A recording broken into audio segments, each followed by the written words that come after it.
Hello everybody and welcome to another Transformers third party review. In today's video we're taking a look at the third offering from Devil Saviour, although it was their second piece. It was kind of put back, re-engineered slightly and re-released. This is the giant axe, part of their Troublemaker. It's DS-02, their take on a Revenge of the Fallen Scavenger. And we've got a lovely shot in the front there of him in his bot mode and in his excavator mode. Just turn that around. We've got his face on there, and then we've got the vehicle mode on the back there. We've got the combined form, which is there where we hook Mixmaster on, and then we've got him in his robot mode.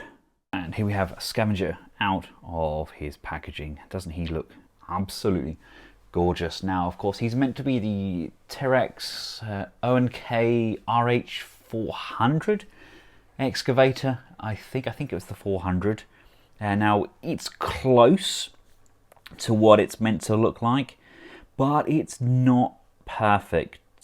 In reality, he is set kind of slightly further forward on those treads, and we have a second ladder section that kind of steps down, and then one that folds out at the bottom, which allows humans to go in and drive. I mean, it's pretty decent. You know, it's the best version of this character that we have to date, in my opinion, but it's just slightly off. I mean, it looks enough like the excavator, in my opinion, to pass, but if you are a perfectionist, then there are some differences between this and what it actually should be. Something that the official Studio Series 1 does actually kind of sit slightly closer to reality than this version, but I mean, this still looks absolutely insane, doesn't it? I mean, just look at the dirt on the treads. We've got this kind of worn, weathered effect on the white wrap as well. Even the cab itself is battered and damaged and weather worn.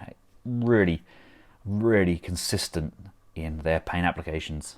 Just absolutely adore the look of this. Feel is really nice. If you haven't had Devil Saviour stuff before, it's very much kind of on par with the likes of Toy World, that sort of thing as well. It's a very similar kind of plastic consistency. Yes, we have these big wheels at the back here, which kind of prevent it from tipping over. No, they're not part of the actual excavator. They're not actually present in reality. If we bring in the Studio Series version, you can see what I mean about the slightly better positioning. You've got the cab slightly further back, and we've got these steps going down. In reality, I think the cab is kind of here, and we have a ladder going down, and we have steps, and we have a secondary ladder, but it's set further forward on these treads, which is actually kind of more accurate to the source, but in this thing is absolutely dwarfed by this version. We'll turn to Studio Series later when we get some more comparisons in, but straight out of the box we have to add these support railings. They come separately, and there's also some pipes on the inside. I'll show you how we access those when we get him transformed up, but it's a matter of unclipping the base, opening him up, and just attaching those pipes to the inside. And we also get these rocket launchers that we can just tab in to the top here as well. Again, completely optional, not something you have to do. That's something I chose to. We do have a lovely ratcheted joint here. This is ratcheted out. God, really tight ratchet there. And we get the scoop as well. It's pretty articulated. Love this cab up here. Just wish I had some kind of humans that I could display with this. Maybe I had to dig out those ones that came with the Toy World figures. I think there was some that came with Bulldog. They might look quite good with this. I mean, in reality, we're looking at a figure being, I don't know, halfway up the treads, I think. Well, you got the door up here. I think we're a little bit smaller than the likes of the Mantiforce figures, that sort of scale. But really do love how this looks. Now, my other Devil Saviour figures are currently transformed up into their combined form, so I'm not going to compare it with those. As much as I love these figures, they're not the easiest to transform up. They're not cheap figures either, so I can't afford to buy multiples like I do with the Studio series and their KO counterparts. So you will just have to bear with me on that side of things, unfortunately. But this really is a gorgeous looking piece. Let's bring in some Studio series figures to compare it to. I mean, look at the size of him. He is ginormous. I actually think that works pretty well. Dump truck isn't actually that far off, I don't think. I don't know, that's not bad. That's not bad at all, but definitely more sizable and kind of looks more in keeping with the Studio series figures, I think. But obviously to get a Studio series figure this size, then it's going to cost us a lot more. A few MPM fans out there? No, that doesn't really work. As big as the Prime is, he would be vastly smaller than this. I mean, you're talking more kind of like Matchbox or Legends cars, I think, to compare to this Excavator. These are ginormous, huge, heavy, great pieces of machinery. Right, now let's try and get him transformed up, shall we? It's quite a big figure, but I'll try and get it all on screen. If we take a look at the underside first, we have these hook pieces here. If you've got spudger or something like that, move them down. I highly recommend it. I'm going to be cheeky now. I'll just use a pen. There we go. They just need to come untabbed and come down on both sides. These are then tabbed in just below the ladder section, like so. Come around to this back panel piece, and this just pushes apart like so. These here are going to split. These are where I have my greatest concern. There's like a little bit of stress marking on some of these tabs already. Just please bear that in mind. But all of these parts pull apart. There's tabs here, and it goes all the way down this front piece as well. All of these are tabbed in, so we can just pull those apart at multiple pieces like so. And if you can see that there's that stressed panel that I said about, just need to be careful of that. I don't think it's broken or anything like that. It's just looking like some scratches on the paint. We can see the pipes that I've installed. Now you get screws with these pipes. I haven't screwed mine in yet. So you get screws, you just pop in here, they plug in, and then just under here there's another source for them to tab inwards, so it's pretty straightforward. Right, let's just lift this panel up. And if you can see, this piece here is going to fold and tuck in to this void.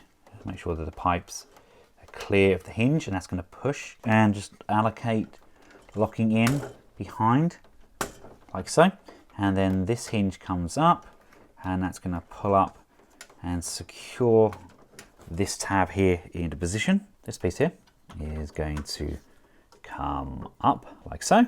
Open up this tab, extend this back, and if you look, there's these notches just on the inside of this slider. You need to adjust these to the H position. So let's just move this up, out of the way. So we've got room to work, and that's going to slide so that these now sit here. I want to rotate the head section around like so, and bring these flaps behind the head down like this. And we've got this combining tab that's going to need to be rocked back on that hinge, pushed inside the torso.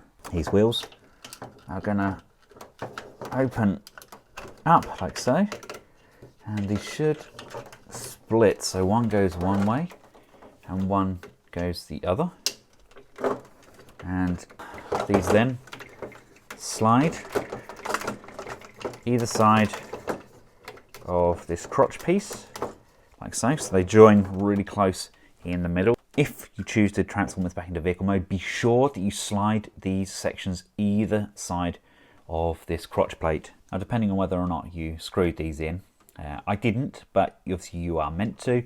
Just apply pressure to this so you don't push or pull on this screw tab, and then just untab the bottom section. So again, on this side, just applying pressure to there, just untab that bottom piece, and then just moving these up and out of the way. We have a mushroom peg here. We're going to rotate this tab, especially with these rocket launchers on. And they say you can keep them on for the transformation, but I do find they just kind of get in the way a little bit. So we need to rotate this joint around. So we're left with something that looks like that. And with these in place, just bring this hinge panel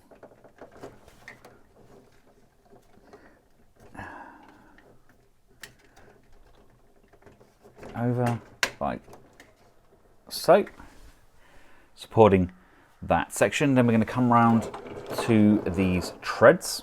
This panel here opens up, comes down. This piece here is tabbed in.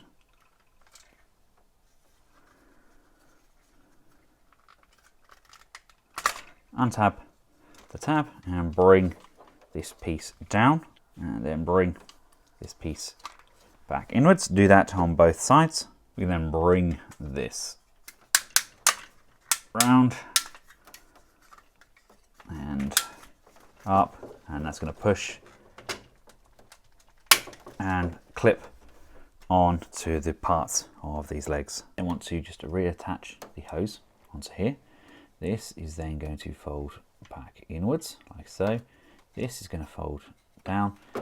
That piece there is going to rotate around over to this side like this, and then this is going to come down. This will tab in here, and this will come in, and that'll push and tab in like so. Do that on both sides, and here we have him transformed up into his robot mode. I think that's right. The instructions aren't amazingly clear, but he certainly looks the part anyway, doesn't he? Yeah. Love how it all kind of hinges over, and he's got this really kind of dirty, battle-worn look to him. You can obviously extend that wheel section to give him a lot more height as well, and he's got a very well balanced kind of stature, really big open hands as well, so we can get him skating along, destroying that bridge. Although I think it was his brethren Demolisher, I think it was, in Shanghai.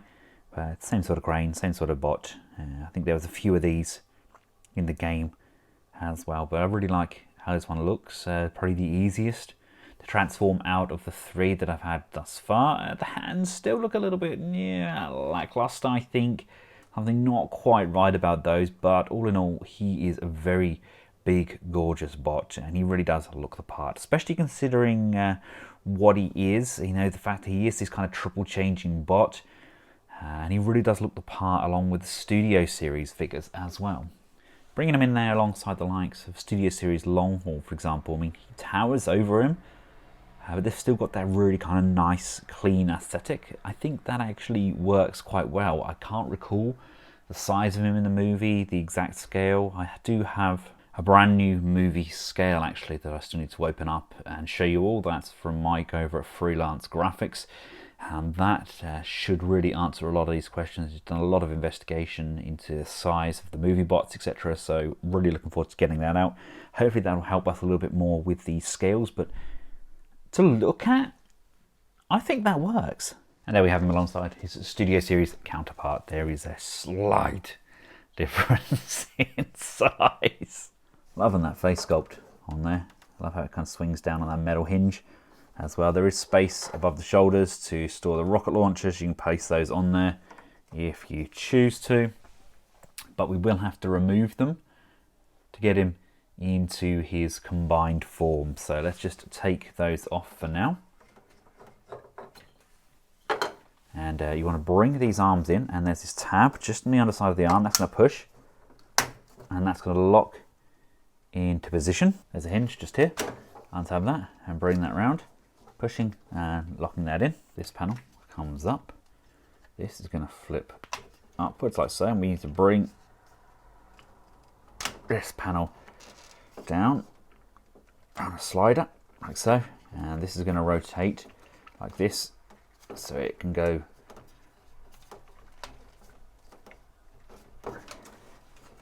inwards like so. I think that's as far down as it comes, and we can bring that back down and lock that off, and then move this round until this section here locks in over the tab like so.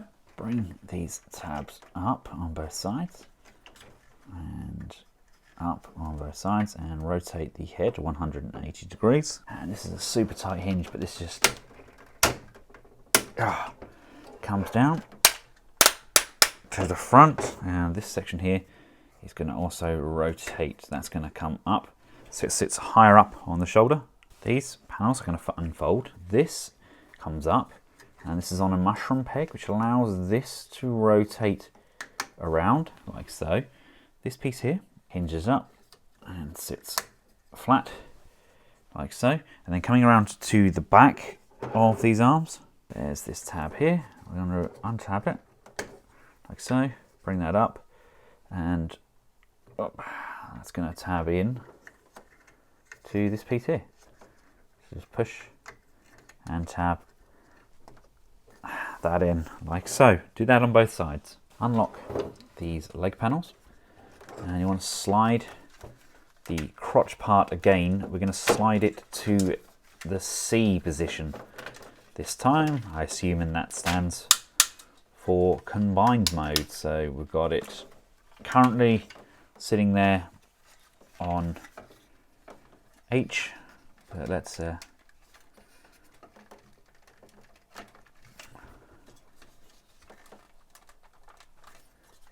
give that a little push.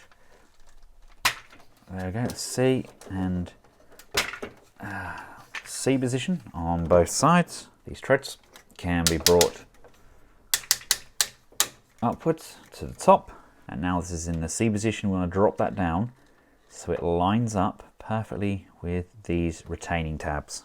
Bring this panel in, bring these around, and bending on this hinge here, these are going to just compress inwards, and then these panels are going to slide out to either side like so, and we're going to want to bring these back in together, and those just going to push and tab into position. Each side of the wheel contains all of these little fold out pieces. Do that on both sides, just unfold them. As you can see, we've got lots of kind of hinged goodness here. These are just going to untab and unfold. Look, these wrap around the wheels, and each one has a tab which are going to thread into the other. So just go in at a slight angle, and they're going to push and thread in. So we'll have something that wraps around these wheels like so. The wheel's then going to compress backwards on this hinge. This then rotates like so, comes up and goes in to that void like this. The head can be pushed back down between those legs. It just kind of hides out of the way. I think that's a better place to have it, to be honest. Then we've got these pieces on the legs. These are just going to come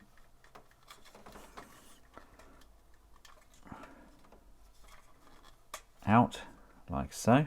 Make sure that these legs are pushed all the way up, so it's kind of all hunched over. These are in the center section, and then we've got this small tab piece which can fold outwards. That's going to come around, and this is all going to form part and parcel of the Devastator torso.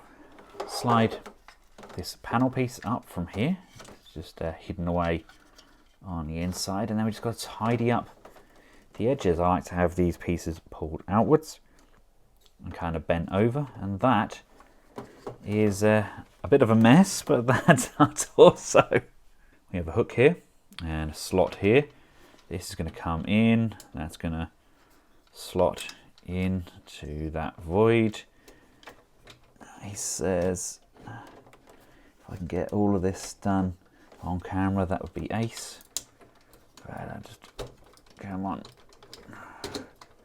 There we go. That's coming in. Come around, give that a little push now that it's in. So it locks in. There we go. And then this panel here going to come down, and that's going to push and secure. There we go. Oh,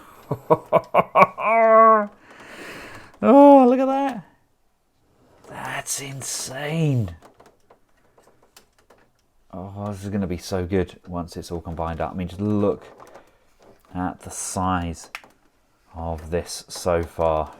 There we have him in what is, in essence, his combined torso form there. Don't forget, we're still going to have loads of extra pieces going on to this, but this is going to be a complete and utter beast of a bot. I absolutely love this. I'm not going to get this transformed up now. It's going to stay on my shelf like this, ready and waiting for the rest of these pieces. Let me know your thoughts in the comments section below. I'll include a playlist so you can view the rest of these. He's going to look insanely good.